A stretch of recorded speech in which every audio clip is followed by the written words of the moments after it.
आज से हम सी प्रोग्रामिंग लैंग्वेज की वीडियो लेक्चर सीरीज स्टार्ट कर रहे हैं। हम शुरुआत बेसिक लेवल से करेंगे एंड धीरे धीरे एडवांस लेवल तक जाएंगे। इस लेक्चर सीरीज स्टार्ट करने से पहले 3 कंडीशंस है। अगर आप उस 3 कंडीशंस को फुलफिल करते हैं तभी आप ये वीडियो लेक्चर सीरीज देखिए, वरना कोई ज़रूरत नहीं है।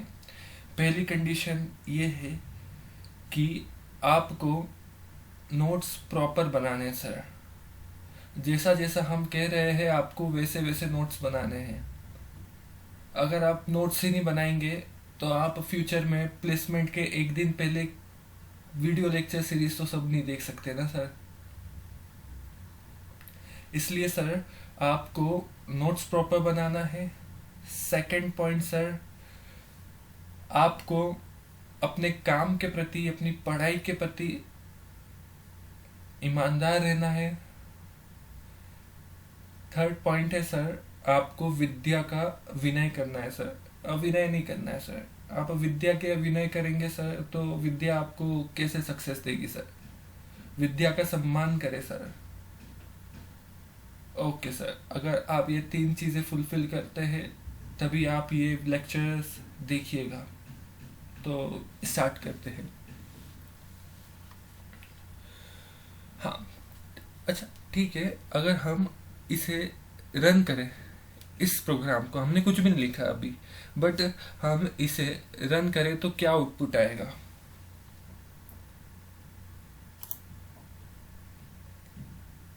इधर एक एरर मैसेज आएगा, अनडिफाइंड सिंबल मेन।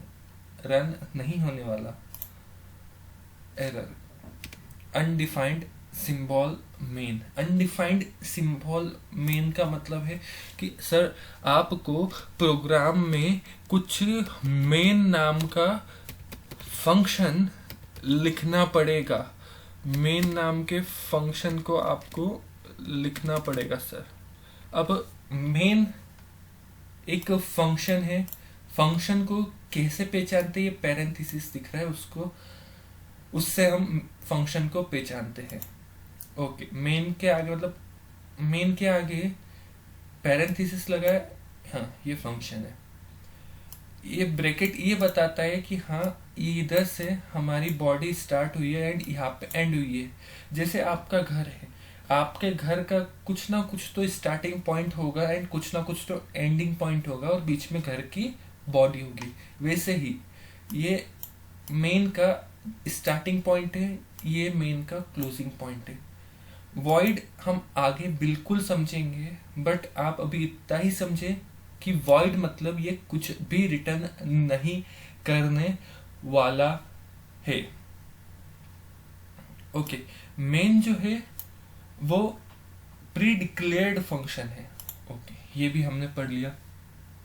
मेन एक एंट्री पॉइंट होता है जहां से प्रोग्राम एग्जीक्यूशन स्टार्ट होता है। ओके, नोट्स प्रॉपर बनाना है सर, नोट्स के बिना कुछ भी नहीं चलेगा सर। अगर मैं यहाँ पे इंट लिख दूँ एंड सर मैं यहाँ पे रिटर्न 0 लिख दूँ सर, तो इंट मतलब integer type sir, and return 0 मतलब होता है सर ये स्टेटमेंट रिटर्न करेगा प्रोग्राम का कंट्रोल कॉलिंग फंक्शन में। कॉलिंग फंक्शन कौन है यहाँ पे, कॉलिंग फंक्शन मेन है। ओके ग्रेट सर, प्रोग्राम का कंट्रोल मेन के पास चले गया, जहां पर जो इंट है वो रिटर्न टाइप है मेन का। वॉइड जो है वो नॉन रिटर्न टाइप है। अगर आप वॉइड लिखे होंगे तो यहाँ पे आपको रिटर्न 0 लिखने की कोई जरूरत नहीं है। ओके, अगर अब इसे मैं रन करूँ तो ये बिल्कुल रन होगा सर, कोई एरर नहीं आएगी सर। पर यहाँ पे एक स्क्रीन ब्लिंक जैसा कुछ आ रहा है। अब स्क्रीन आउटपुट रन हो रहा है, कंसोल दिख रहा है, बट वो 1 सेकेंड में वापस से अपन ओरिजिनल प्रोग्राम पे लेके आ रहा है। तो उसे होल्ड पे डालने के लिए हम गेट सी एच का यूज करते हैं। गेट सी एच एक फंक्शन है, गेट कैरेक्टर, जिसका कोड conio.h में रखा हुआ है। अगर हम इसे अब अभी रन करेंगे तो एक एरर मैसेज आएगा, get C H should have prototype, get C H should have prototype. ध्यान से एरर नोट कीजिएगा, एरर से ही हम आगे के प्रोग्राम में कुछ मिस्टेक हुई होगी वो हम पता लगाएंगे।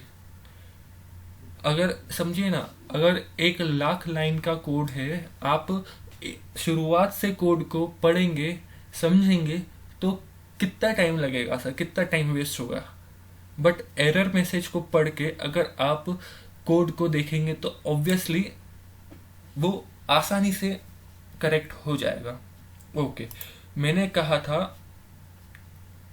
कैंसल। ओके, मैंने कहा था गेट सी एच का कोड conio.h में है और conio.h को हमको यहाँ पे प्रोग्राम में इंक्लूड करना पड़ेगा, तो हम उसे इंक्लूड करते, इंक्लूड कर दिया मैंने conio.h को, conio.h को मैंने यहाँ पे इंक्लूड कर दिया। एंड अब रन करूंगा, कुछ भी एरर नहीं आएगी, डायरेक्ट प्रोग्राम रन हो जाएगा। बट यहाँ पे ये टर्बो C3 ये सब लिखा हुआ है, हमें नहीं चाहिए ये, तो इसके लिए हम क्लियर स्क्रीन करेंगे, CLRHCR। CLRHCR का मतलब होता है सर क्लियर स्क्रीन, मतलब हमने जो भी पहले का आउटपुट था उसको क्लियर करके अब न्यू आउटपुट उसकी जगह हम प्रिंट करवाएंगे सर। अब अगर आप रन करेंगे तो बिल्कुल ये रन होगा एंड कुछ भी नहीं, बस ब्लैंक स्क्रीन बता रहा है क्योंकि हमने अभी कुछ कोड लिखा नहीं है। तो ये स्ट्रक्चर होता है।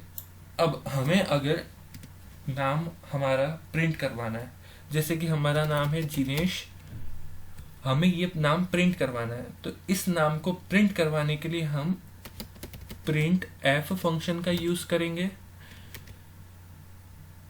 एंड यहाँ पे कुछ इस तरीके से लिखेंगे तो हमारा नाम प्रिंट हो जाएगा। अब ये चल जाएगा कोड कि नहीं चलेगा, आप ये बताइए। जी सर, ये बिल्कुल नहीं चलेगा, एक एरर मैसेज शो होके आएगा, print F should have prototype, print F function should have prototype. Sir हम इसे रन करते हैं, एरर मैसेज आ गया, print F should have prototype. अब print F should have prototype error message show होके आ रहा है। ये एरर मैसेज इसलिए आ रहा है क्योंकि प्रिंट एफ एक फंक्शन है और उसका कोड stdio.h नाम की फाइल में रखा हुआ है, तो हमें उसे भी इंक्लूड करना पड़ेगा, इंक्लूड stdio.h। अब अगर हम इसे रन करते हैं तो जी सर ये बिल्कुल रन होगा और हमारा नाम जिनेश लिख के आ गया है। अच्छा, अब हम इस फोल्डर में जाते हैं। ओके, एंड टर्बो C3 में गया एंड मैं यहाँ से इंक्लूड में गया एंड यहाँ पे conio.h मैंने खोल दिया, ये पूरा कोड लिखा हुआ है। अगर मैं यहाँ पे इसे रीनेम कर दूँ, कुछ भी नेम करूँ, कोनो लिख दूँ मैं एंड एंटर प्रेस कर दूँ एंड उसके बाद मैं वापस से अपने कोड में चलूँ, टर्बो C में चलूँ एंड मैं अब इसे रन करूँ तो ये बिल्कुल भी रन नहीं होने वाला है। Unable to open include file conio.h, function CLRHCR should have a prototype, get ch should have a prototype. इसका मतलब एक 3 एरर्स दे रहा है। 3 एरर्स क्यों दे रहा है? बिकॉज हमने कोनो लिखा है, कोनो हेडर फाइल का नाम है, यहाँ पे हमने conio लिखा हुआ है, बट CLRHCR कोनो.h में है एंड गेट ch भी कोनो.h में है। हमने नाम चेंज कर दिया तो ये ओपन नहीं कर पा रहा है। अगर हम वापस से नाम चेंज करके रन करें तो जी सर ये बिल्कुल रन होगा और जिनेश आउटपुट आके डिस्प्ले हो जाएगा। चलिए वापस से उसे करेक्ट कर देते हैं।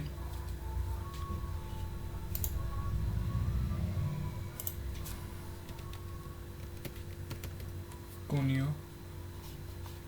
एंड जिनेश। अगर मैं यहाँ पर कुछ इस तरीके से लिखूं तो क्या ये कोड एग्जीक्यूट होगा? जी सर, ये बिल्कुल एग्जीक्यूट होने वाला है एंड जिनेश आउटपुट आएगा। अगर मैं इधर stdio.h ना लिखूं बल्कि मैं इधर include stdio.h लिखूं तो क्या ये रन होगा? जी सर, ये बिल्कुल रन होगा। इससे फर्क नहीं पड़ता आप कौन से ऑर्डर में लिख रहे हैं। Okay sir.